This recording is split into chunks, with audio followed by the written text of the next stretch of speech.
What's up, sons? It's Blind Rod with Son of a Tech once again, and welcome to a ad hoc video. I lost a whole bunch of B-roll footage along with my camera, which was a Panasonic G7 Lumix this weekend. I can say yes, that means we had a pretty dang good weekend. And the replacement is the Sony A6000.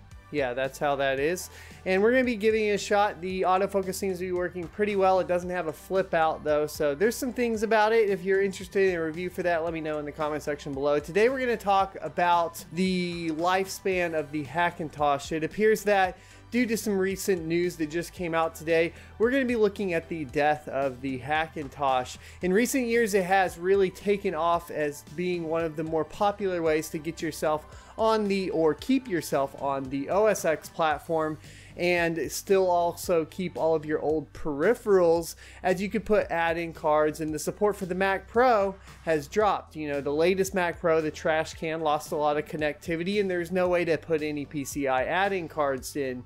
So what a lot of people were doing was essentially wanting to get faster hardware, of course, for anything, mainly creative applications, of course. So we're talking about any kind of recording studios or anything if they use Final Cut Pro and Photoshop and so on. A lot of people prefer that platform, but they didn't like that they were losing a lot of the connectivity essentially, and they started building Hackintoshes. And I actually have a video of turning a T5500 into a Hackintosh and running High Sierra on it, which you can check out up in the corner. But it looks like by 2020 this is going to go away, as Apple has just announced today that by 2020 they will be replacing all of their chips with their own proprietary chips. So somewhere in the background, Apple has been working on manufacturing their own processors. And not only processors, it looks like they're also going to be going ahead and creating their own chips for their Ethernet as well as sound cards and so on. So they're going all in with this, and as a result we also saw a drop in Intel stock price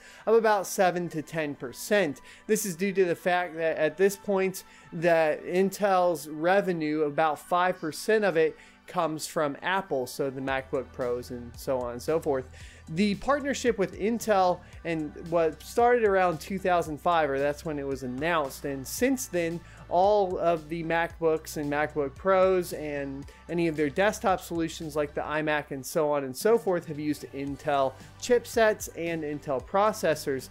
And now on the graphics side, they've been using something like AMD for the most part. The question is are they going to actually move their graphics acceleration off to something else? Because as I'm being told or been reading here recently, the new Mac Pro is also going to have this new proprietary chip.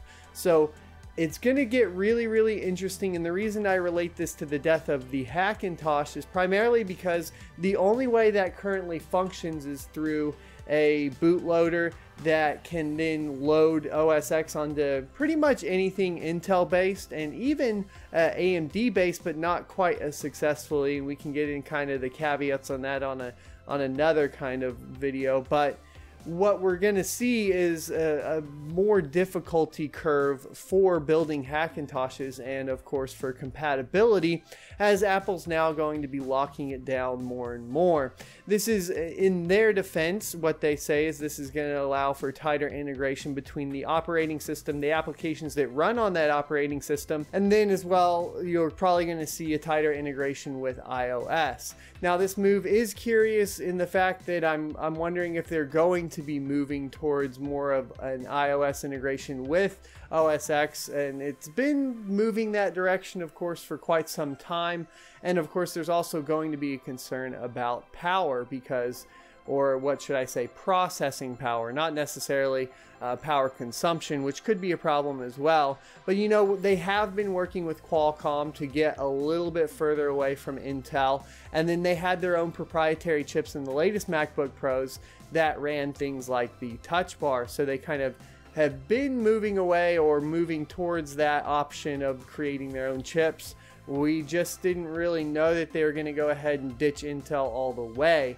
And this comes at a pretty shocking surprise to me because I was not a shocking surprise. This comes as a disappointment to me because I was hoping with the relationship between the Intel processors and the Radeon Technologies group on their new mobile line, which essentially has HBM2 built onto the chip and the GPU kind of on the same portion or wafer as the CPU from Intel. I was hoping we were going to see those in the new MacBooks, and maybe we will still, because we do have 2 years before this really takes full effect. But what are we going to see as far as performance levels here is the biggest question. And then are they still going to use somebody like Radeon, also known as AMD, to solve their graphics solutions?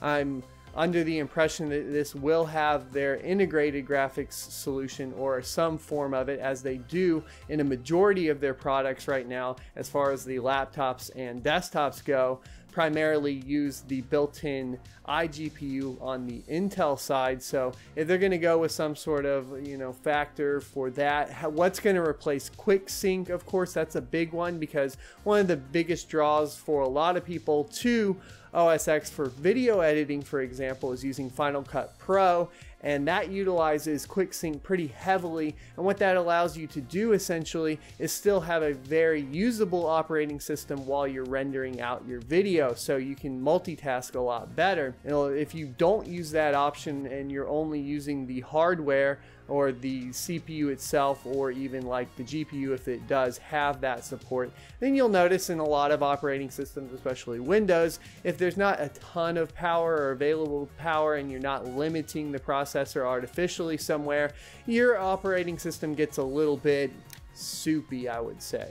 Anyways, wanted to bring this news to you guys. I think we covered everything. We covered the drop in stock price for Intel. We covered, of course, the projected amount of revenue Intel's actually getting or garnering from Apple on those desktop side chips, and laptop, of course, pretty much the same thing. And I'm curious what you guys think about the new processor line. Is this going to be a good move for Apple or a bad move? In my opinion, it does feel like they're moving in the opposite direction of the industry, as pretty much anything open source has been what's been taking off and been more advantageous for the consumer. So making a move like this and closing it off even more at a time when everybody else is trying to open it up seems to not be such a good idea. Anyways, I'll see you next Tuesday.